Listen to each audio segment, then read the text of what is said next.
స్పష్టంగా చెప్పారు. ఒకటి, అసలుకి రాష్ట్రం అంతా పడవిల్లుతూ ఉంది, విపరీతంగా అభివృద్ధి చెందుతూ ఉంది. అభివృద్ధి ఇంకా ఎక్కువ అభివృద్ధి చెందుండేది అని మరి ఇంకా మామూలు ఆవు కథలాగా చంద్రబాబు నాయుడు గారు జగన్మోహన్ రెడ్డి గారి ప్రభుత్వం, గత ప్రభుత్వం అనేక తప్పులు చేసింది లేక అప్పులు చేసింది అని మాట్లాడుతూ వచ్చారు. దాంతో పాటుగా సూపర్ 6 అనే ఆయన వాగ్దానాన్ని బహుశా చంద్రబాబు నాయుడు గారు వాగ్దానం చేస్తే దాన్ని మర్చిపోతాడు, దాన్ని అతను గుర్తుపెట్టుకొని చేసే పని చేయడు. ఎవరన్నా గదికి ఒత్తిడి తెస్తే కొద్దిగా చేసేట్లు కనిపిస్తాడు, కానీ చేసే ఆలోచన అతనికి ఎప్పుడూ ఉండదు. సూపర్ 6 చాలా సూపర్గా అమలు చేయబడతా ఉంది, చేశానని కూడా ఆయన ప్రకటించుకున్నాడు.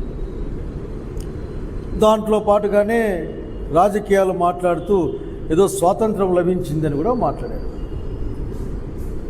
చంద్రబాబు గారు, మీరు బహుశా మా నాయకుడు జగన్మోహన్ రెడ్డి గారు చెప్పినట్లు బహుశా ఆఖరి ఎలక్షన్ చేస్తారేమో, ఇంకా బహుశా మీరు,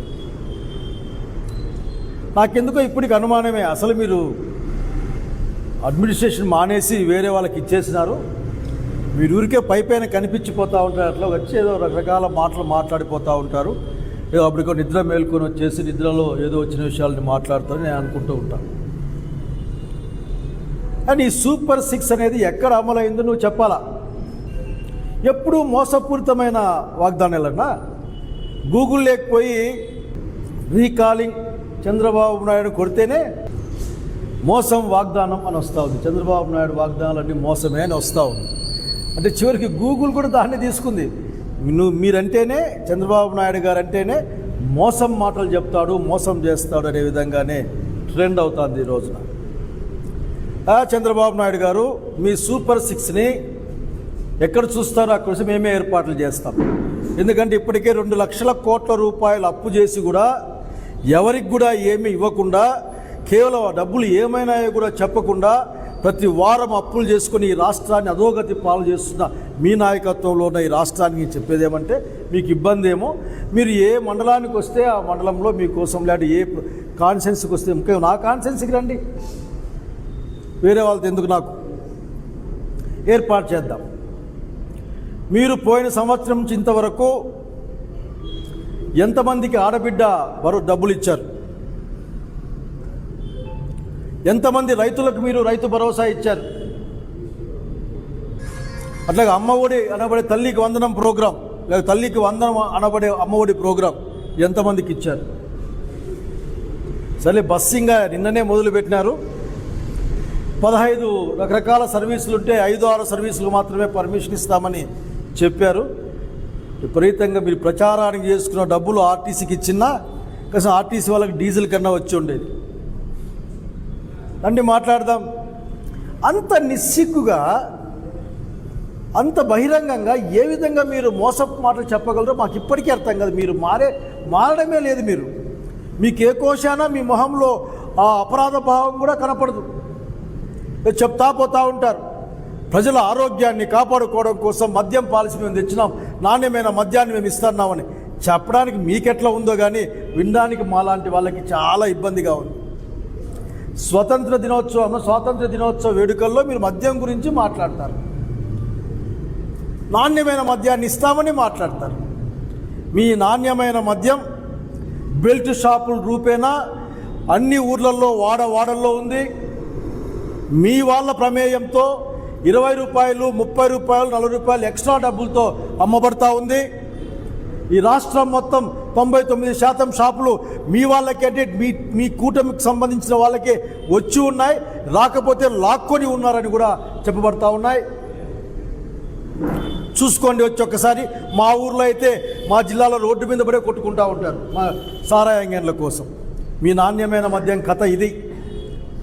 పైగా 1,20,30,00,000 మందికి ఉచిత ఇసుక ఇచ్చామని దేశమంతా చెప్పుకుంటా ఉన్నారు. జగన్మోహన్ రెడ్డి గారి పరిపాలనలో ఉన్న ధర కంటే ఎక్కువ డబ్బులు ఖర్చు అవుతూ ఉన్నాయి. మాఫియాలు పనిచేస్తూ ఉన్నాయి.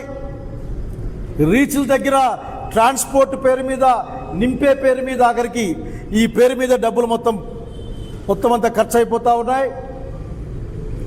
ఎక్కడికి ఎవడో చెప్పాయట, ఇదంతా ఫ్రీనే కానీ ముట్టుకుంటే మాత్రం డబ్బులు పెట్టాలని చెప్పాయట.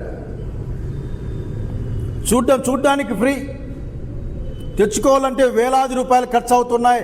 ఆ వేలాది రూపాయలు కూడా మాఫియాల రూపేణా మీ పార్టీ వాళ్ళు, మీ కూటమి వాళ్ళే చేజిక్కించుకుంటున్నారు అన్నమాట. వాస్తవం కాదా? రండి మాట్లాడదాం. అదేం మాట్లాడతారు మీరు అక్కడ పోయి? సూపర్ 6 అమలు చేసిన ఎట్లా వచ్చింది మీకు ఆ నాలుగుకి? మా నాలుగు మీరు అన్నారు, మా నాలుకలో మందం ఏదో కోస్తామో మందం అట్లా మాట్లాడారు. మా నాలుక ఏమో కానీ మీ నాలుక మాత్రం ఏమాత్రం తడబడదు. అది అబద్ధాలు చెప్పడానికి, సత్యదూరమైన మాటలు చెప్పడానికి, జనాన్ని మోసం చేయడానికి ఒక్క నిమిషం కూడా జంకదని చెప్పడానికి ఏమాత్రం కూడా మేము వెనకాడడం లేదు. మీ నాలుగు గురించి మీరు ఆలోచించుకోవాలా. ఎట్లా చెప్తారు మీరు? ఆ రోజు మీరు ఎలక్షన్ల ముందు బస్సు గురించి మాట్లాడుతూ ఒక అక్కయ్య లిస్ట్ రాసి పెడితే, తిరుపతి, కాణిపాకం, చిత్తూరు రకరకాల ఊర్ల పేర్లు రాసి పెడితే ఆయన వాళ్ళ హస్బెండ్ అంటాడు, నువ్వు 5 ఏళ్ళ నుంచి అడుగుతూ ఉన్నావు, చేయలేకపోయినా కూటమి ప్రభుత్వానికి ఇస్తే ఎక్కడి నుంచి ఎక్కడికైనా పోవచ్చు, కూటమికి ఓటేయండి అని బహుశా కొన్ని కోట్లు ఖర్చు పెట్టి యాడిచ్చింటారు ఆ రోజున. మీరు ఈరోజు మీరు చెప్పే బస్సులన్నీ కూడా జిల్లా దాటిపోవు, లేక జిల్లా దాటాలంటే గంటలు కాదు రోజులు పడే పరిస్థితి. ఇక్కడి నుండి తిరుపతికి లేక హిందూపురం నుంచి శ్రీ అప్పన్న స్వామికి పోవాలంటే ఎన్ని రోజులు పోవాలి, ఎన్ని బస్సులు మారాలి? ఇదొక ప్రయాణం. ఇంకా చెప్పడానికి మీకెట్లా ఉందో కానీ వినడానికి చాలా మాకు ఇబ్బందిగా ఉంది. మేము సిగ్గుపడతా ఉన్నాం నీలాంటి ముఖ్యమంత్రి గారు ఉన్నందుకు. ఏమి ఇచ్చావు మాకేం అర్థం కావడం లేదు. అసలు లెక్కలు చూసాం, ఏమో ఇచ్చాడా ఇతరుని లెక్కలు చూసాం. అసలు మీరు చెప్పిన మాటలు ఏది కూడా భయమేస్తుంది మిమ్మల్ని అనుకుంటే. ఎంతసేపు జగన్మోహన్ రెడ్డి గారి పేరు పొద్దున, మధ్యాహ్నం, రాత్రి. బహుశా భోంచేస్తూ కూడా మీరు మీ పార్టీ వాళ్ళు జై జగన్ జై జగన్ అని ఆఖరికి అనుకుంటూ తింటారేమో నాకు అనుమానం. మీరు జగన్మోహన్ రెడ్డి గురించి చెప్పుకోకపోతే మీ దగ్గర ఏంది లేదు, మీరు చెప్పుకోవడానికి ఏంది లేదు. ఊరికే పేపర్లు రాసుకోవడం కోసం, టీవీల్లో చూపించుకోవడం కోసం, యాడ్లు ఇచ్చుకోవడం కోసం, మీ వంది మాదగులు మిమ్మల్ని పొగడ్డం కోసం తప్ప ఇంకా దేనికి పనికిరాని సంగతి గుర్తు చేస్తూ ఉన్నాను. అయ్యా, మీరు పెన్షన్ 1000 రూపాయలు పెంచినామని చాలా గొప్పగా చెప్పుకుంటారు. అసలు నాకు తెలిసి ఇప్పటికే ఇంకా కొత్త లిస్ట్ వస్తూ ఉంది. 5 లక్షల పైగా పెన్షన్లు మీరు పీకేశారు. ఇలా మీరు అట్లాగే మేము తిరిగాం. రీకాలింగ్ చంద్రబాబు నాయుడు మేనిఫెస్టో అని జగన్మోహన్ రెడ్డి గారు పిలిపిస్తే గ్రామంలో ఇళ్ళకి వెళ్ళాం. ఎంత నిస్సిగ్గుగా మాట్లాడతారయ్యా మీరు, ప్రజల్ని మోసం చేస్తూ. ఒక్క సిలిండర్కి డబ్బులు వచ్చినాయి చాలా ప్రాంతాల్లో, అనేక ప్రాంతాల్లో ఒక్క సిలిండర్ కూడా రాలే. వాస్తవానికి మీరేం చేయాలి? ఆఖరికి 3 ఇవ్వాలి. రండి, తీరిక చేసుకొని కొద్దిగా ఎట్లా పనున్నట్లే సింగపూర్ ఊరికే పోయేస్తూ ఉంటారు మీరందరూ, ఊరికే అట్లా ఫ్యామిలీ ట్రిప్ కింద. రండి ఒకసారి అడుగుదాం ఎంత డబ్బులు వచ్చినాయో. దాదాపు 1,59,00,000 డొమెస్టిక్ కనెక్షన్లు ఉన్నాయి యాక్టివ్గా. మీరు మొత్తం ఇవ్వాలంటే 4,000 కోట్ల రూపాయలు రావాలి సంవత్సరానికి. ఈ 15 ఏళ్ళకి దాదాపు 6-7 కోట్ల రూపాయలు రావాలి. ఎంత వేసారో లెక్క చెప్పండి మీరు, ఎంత డబ్బు ఇచ్చారో లెక్క చెప్పండి మీరు. అన్ని అబద్ధాలేనా?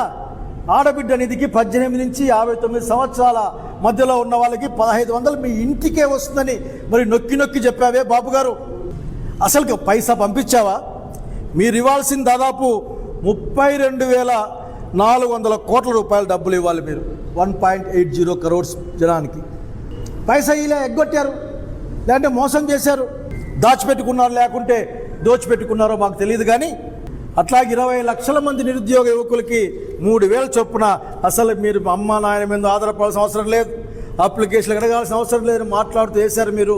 కానీ ఇచ్చిన పైసా లేదు. దాదాపు 9,000 కోట్ల రూపాయలు మీరు పిల్లల నోరు కొట్టారు, వాళ్ళ ఆశల మీద నీళ్లు చల్లారు. నిజంగా వాళ్ళ భవిష్యత్తును మీరు కాలు రాసి చెప్పడానికి ఏమాత్రం కూడా వెనకాడడం లేదు.